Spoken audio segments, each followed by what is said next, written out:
എല്ലാവർക്കും പുതിയൊരു വീഡിയോയിലേക്ക് സ്വാഗതം. ഇന്ന് നമ്മൾ നോക്കാൻ പോകുന്നത് വളരെ ഇമ്പോർട്ടൻ്റ് ആയിട്ടുള്ള റീസെൻ്റ് ആയിട്ടുള്ള കുറച്ച് കറണ്ട് അഫയേഴ്സ് ചോദ്യങ്ങളാണ്. സോ നിങ്ങൾ ആദ്യമായിട്ടാണ് എൻ്റെ ചാനൽ കാണുന്നതെങ്കിൽ സബ്സ്ക്രൈബ് ചെയ്ത് സപ്പോർട്ട് ചെയ്യാൻ മറക്കണ്ട.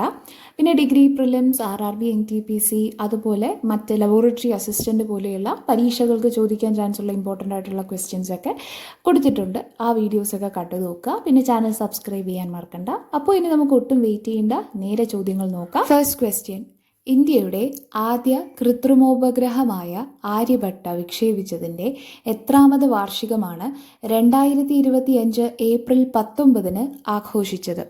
ഉത്തരം 50. 1975 ഏപ്രിൽ 19 USSRന്റെ കോസ്മോസ് 3M റോക്കറ്റിൽ ഇത് വിക്ഷേപിച്ചിട്ടുണ്ടായിരുന്നത്. AD 5-ാം നൂറ്റാണ്ടിൽ ജീവിച്ചിരുന്ന ഗണിത ശാസ്ത്രജ്ഞനായ ആര്യഭട്ടന്റെ ബഹുമാനാർത്ഥമാണ് പേര് നൽകിയത്.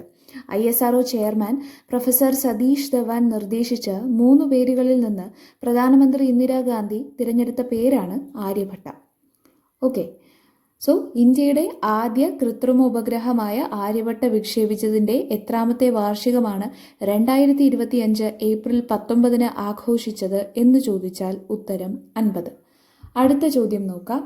യുനെസ്കോയുടെ മെമ്മറി ഓഫ് വേൾഡ് രജിസ്റ്ററിൽ അടുത്തിടെ ഇടം പിടിച്ച ഇന്ത്യയിൽ നിന്നുള്ള കൃതികൾ ഏതെല്ലാം? ഉത്തരം ഭഗവത്ഗീത, പിന്നെ നാട്യശാസ്ത്രം എഴുതിയത് ഭരതമുനിയാണ്. അപ്പോൾ ഇതോടെ വേൾഡ് രജിസ്റ്ററിലുള്ള പൈതൃക രേഖകളുടെ എണ്ണം 570 ഇന്ത്യയിൽ നിന്നുള്ള എൻട്രികൾ 14 ഉയർന്നു. ഓക്കെ, സോ യുനെസ്കോയുടെ മെമ്മറി ഓഫ് വേൾഡ് രജിസ്റ്ററിൽ അടുത്തിടെ ഇടം പിടിച്ച ഇന്ത്യയിൽ നിന്നുള്ള കൃതികൾ ഏതെല്ലാം എന്ന് ചോദിച്ചാൽ അതിൻ്റെ ഉത്തരം ഭഗവത്ഗീതയും നാട്യശാസ്ത്രവുമാണ്. അടുത്ത ചോദ്യം: ഏത് രാജ്യമാണ് അടുത്തിടെ ആണവായുധമില്ലാതെ ഹൈഡ്രജൻ ബോംബ് വികസിപ്പിച്ചത്? So non nuclear hydrogen bomb വികസിപ്പിച്ച രാജ്യം ചൈനയാണ്. TNT സ്ഫോടനങ്ങളെക്കാൾ 15 മടങ്ങ് പ്രഹരശേഷിയുള്ള ബോംബാണ് വികസിപ്പിച്ചത്. ആണവ പദാർത്ഥം ഉപയോഗിക്കപ്പെടാതെ ഹൈഡ്രജൻ ബോംബ് നിർമ്മിക്കുന്ന ആദ്യ രാജ്യം കൂടിയാണ് ചൈന. അപ്പോൾ ഏത് രാജ്യമാണ് അടുത്തിടെ ആണവായുധമില്ലാതെ ഹൈഡ്രജൻ ബോംബ് വികസിപ്പിച്ചത് എന്ന് ചോദിച്ചാൽ ഉത്തരം ചൈന. അടുത്ത ചോദ്യം: ആഗോള മാധ്യമ സ്വാതന്ത്ര്യ സൂചിക 2025 ഇന്ത്യയുടെ സ്ഥാനം എത്ര? ഉത്തരം 151. 2024 159 സ്ഥാനത്തായിരുന്നു. ഓക്കെ, 1-ാം സ്ഥാനത്തുള്ളത് നോർവേയാണ്. എസ്തോണിയ, പിന്നെ നെതർലാൻഡ്, സ്വീഡൻ മുതലായവർ 2, 3, 4 സ്ഥാനങ്ങളിലുണ്ട്. ടോട്ടൽ 180 രാജ്യങ്ങളുള്ള സൂചികയിൽ എറിത്രിയയാണ് ഏറ്റവും പിന്നിലുള്ളത്. ഓക്കെ, സോ ആഗോള മാധ്യമ സ്വാതന്ത്ര്യ സൂചിക 2025 ഇന്ത്യയുടെ സ്ഥാനം എത്രയെന്ന് ചോദിച്ചാൽ 151. അടുത്ത ചോദ്യം: 2025 ഏപ്രിൽ 25 അന്തരിച്ച മലയാളി കൂടിയായ വിഖ്യാത ബഹിരാകാശ ശാസ്ത്രജ്ഞൻ ആര്? ഉത്തരം ഡോക്ടർ K. കസ്തൂരിരംഗൻ. 1994 മുതൽ 2003 വരെ ISROയുടെ 5-ാമത്തെ ചെയർമാനായിട്ട് പ്രവർത്തിച്ച വ്യക്തിയാണ്. ഇക്കാലത്താണ് ഇന്ത്യയുടെ ചന്ദ്രയാത്രാ പദ്ധതിയുടെ പ്രാരംഭ ആലോചന നടന്നത്. 2000 ഇദ്ദേഹത്തിന് പത്മവിഭൂഷൺ ബഹുമതി ലഭിച്ചിട്ടുണ്ട്. പശ്ചിമഘട്ട സംരക്ഷണത്തിനായിട്ട് മാധവ് ഗാഡ്ഗിൽ തയ്യാറാക്കിയ റിപ്പോർട്ട് പുനഃപരിശോധിക്കുവാൻ കേന്ദ്ര പരിസ്ഥിതി മന്ത്രാലയം രൂപവൽക്കരിച്ച സമിതിയുടെ അധ്യക്ഷൻ കൂടിയായിരുന്നു ഇദ്ദേഹം. സോ 2025 ഏപ്രിൽ 25 അന്തരിച്ച മലയാളി കൂടിയായ വിഖ്യാത ബഹിരാകാശ ശാസ്ത്രജ്ഞൻ ആരാണ് എന്ന് ചോദിച്ചാൽ ഉത്തരം ഡോക്ടർ K. കസ്തൂരിരംഗൻ. അടുത്ത ചോദ്യം: അടുത്തിടെ മരവിപ്പിച്ച സിന്ധു നദീജല കരാർ ആരൊക്കെ തമ്മിലാണ് ഒപ്പുവെച്ചത്? ഉത്തരം ജവഹർലാൽ നെഹ്റു, പിന്നെ അയൂബ് ഖാൻ. സോ അന്നത്തെ പ്രധാനമന്ത്രിയായിരുന്ന ജവഹർലാൽ നെഹ്റുവും പാക് പ്രസിഡന്റായിട്ടുള്ള അയൂബ് ഖാനും ചേർന്ന് കറാച്ചിയിലാണ് സിന്ധു നദീജല കരാർ ഒപ്പുവെച്ചത്. ലോകബാങ്കിന്റെ മധ്യസ്ഥതയിൽ 1960 സെപ്റ്റംബർ 19 ഈ കരാർ ഒപ്പുവെച്ചത്.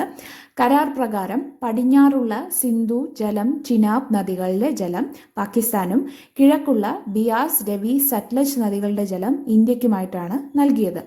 ആർക്കും നൽകിയിട്ടില്ലാത്ത ചെറുനദികൾ വ്യവസ്ഥകൾക്ക് വിധേയമായി ഇരു രാജ്യങ്ങൾക്കും ഉപയോഗിക്കാമെന്നും ഇതിൽ പറയുന്നുണ്ട്.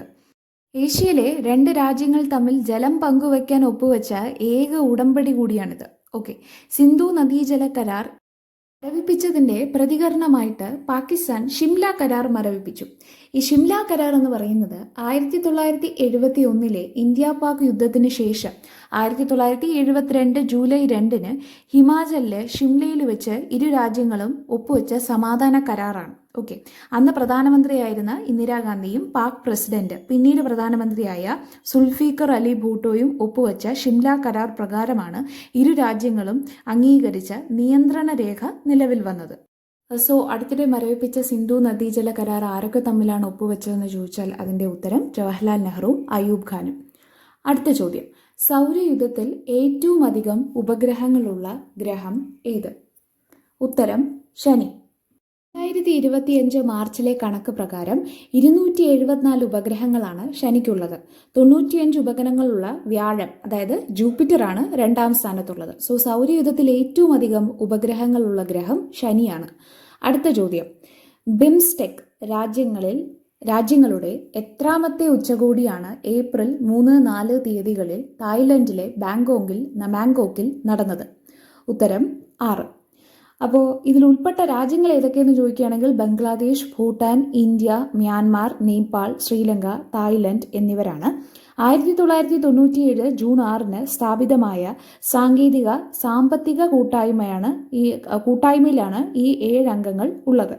ഓക്കെ, ഇതിൻ്റെ ഫുൾ ഫോം, ബെംസ്റ്റെക്കിൻ്റെ ഫുൾ ഫോം എന്ന് പറയുന്നത് bay of Bengal initiative four multi sectoral technical and economic corporation എന്നാണ്.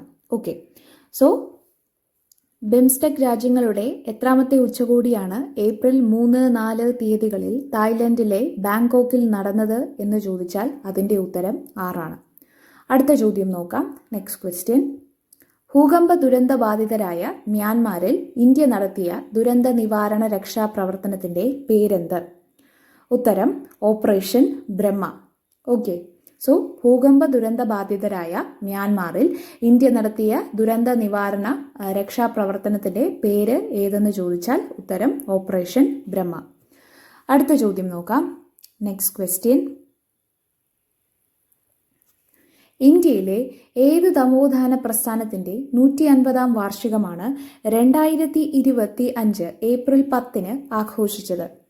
ഉത്തരം ആര്യസമാജം.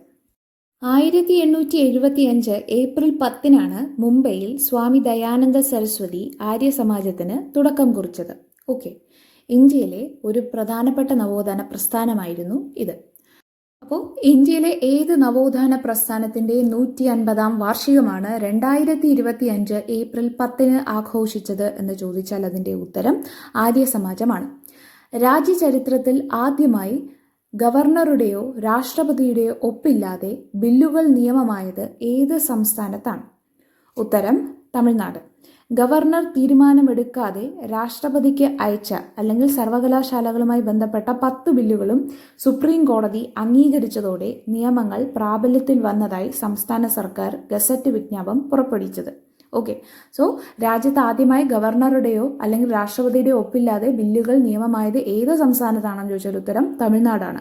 അടുത്ത ചോദ്യം, രാജ്യത്തെ എത്രാമത് കടുവാ സങ്കേതമാണ് മധ്യപ്രദേശിലെ ശിവപുരി ജില്ലയിലെ മാധവ് നാഷണൽ പാർക്ക്? ഉത്തരം 58. ഇന്ത്യയിൽ ഏറ്റവും കൂടുതൽ കടുവാ സങ്കേതമുള്ള, അതായത് 9 കടുവാ സങ്കേതങ്ങളുണ്ട്, ആ സംസ്ഥാനമാണ് മധ്യപ്രദേശ് എന്ന് പറയുന്നത്.